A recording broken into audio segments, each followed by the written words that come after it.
Alright, so this is the drawing link that we brought in. I'm just going to go ahead and go to shaded here so you can see it. So it looks very similar to the Rhino file. We did get the base as it came in, so the Rhino file didn't bring the base. And again, I wanted to give you a comparison between the two. So if I go to my visibility graphics here, I have access under imported categories to this FOBA drawing where I can turn things on and off and override the projection surface lines, right?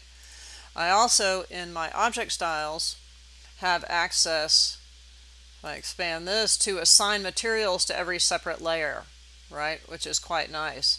If I go back to, this is the one that has the 3DM import in it. If I go to my visibility graphics, I do not have any imported categories, right, to access individual layers. And if I go to my object styles, I also do not have any layers to access material applications. In Rhino, you have to go into the material browser and change that specific material. You can't reassign it. You just have to keep updating that material, right? So I'm going to go ahead and close this guy. So let's go ahead and take a look at our composition sheet and see what it looks like, right? So our composition sheet's pretty good. There's a couple of things that are a little different. It's actually the line colors are different. So let's go ahead and update those, but we still have the template properties. The difference is it gives us a little bit different access to the projection lines. So let's go ahead and update those.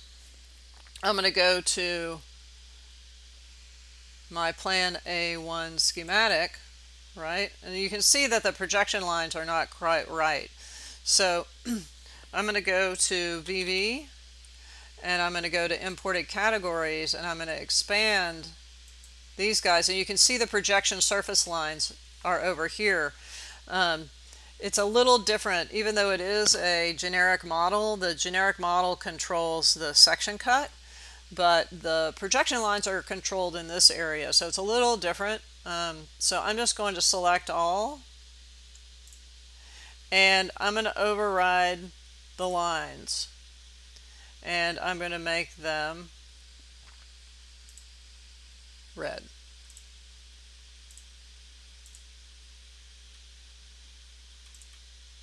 So now that's similar to the way that it was before, and I can save over my old view template. So I can right click and go to create view template from view, and I have to name it exactly the same, so being consistent is good.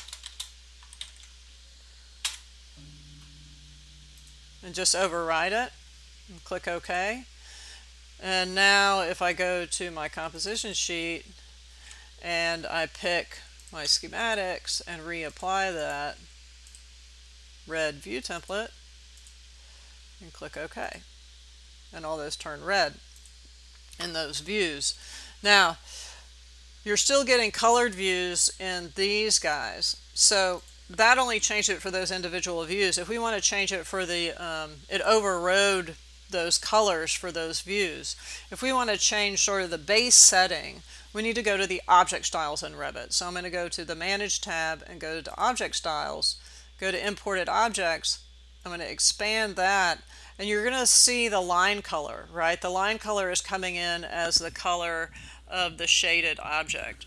So basically what I want to do here is select all, and I'm just going to change the line color to black. I'm also going to change the line weight projection to 1, right, because that's the thinnest, and then click OK. So now you're going to see all the black lines come in, right, and adjust. So the difference being is that you have to go in and just sort of adjust those lines in the new place that they come in with the DWG link in the projection area, and either save that to your template or update it. Okay.